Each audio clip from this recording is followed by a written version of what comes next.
If you got a pack of steak and don't know what to do with it, watch this video. Trigger warning, yes, I do give my steak a little steak bath with some cold water and some vinegar.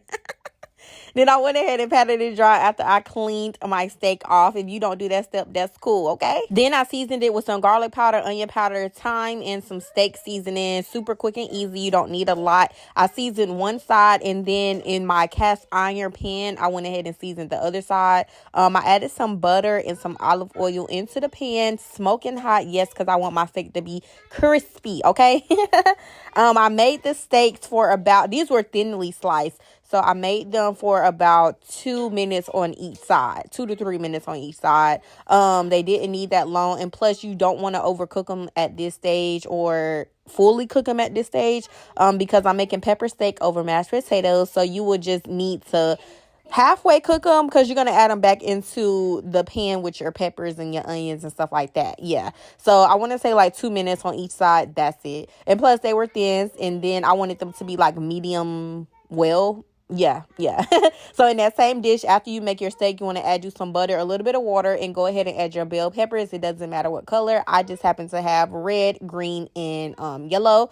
And then I went ahead and let those cook. While those were cooking, I went ahead and cut up my steak into like slices like that. You could chop them up however you want. It's just simple pepper steak over mashed potatoes. Super quick and easy recipe. Yeah, y'all see how that is. Like medium to medium well. But however you like your steak, that's however you need to cook them. I didn't need to season my peppers only because I used enough seasoning with my steak to where it was like in the bottom of the pan. So y'all see how seasoned the peppers look. It looked like I added more seasonings, but I didn't. Yeah, get into it.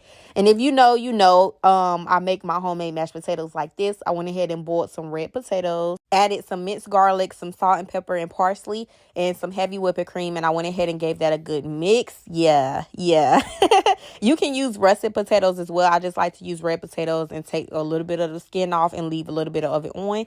And the keys to getting it a little bit creamy, just add some chicken broth. I also boil them in chicken broth as well, just to give it a little bit more flavor. And then I use my little masher to just get them to the texture that I like. I don't like them super creamy or super thick, just like in the middle. Yeah, just like that. And I added my pepper steak on top, and voila. I also paired it with some honey rolls. They were still in the oven cooking. So yeah, this all y'all see. But these were super delicious. Like, this is a super quick and easy recipe. Pepper steak over mashed potatoes. You can also pair it with rice as well. I just wanted to do mashed potatoes, and it was so delicious, y'all. If you try this recipe, let me know. Bye, y'all.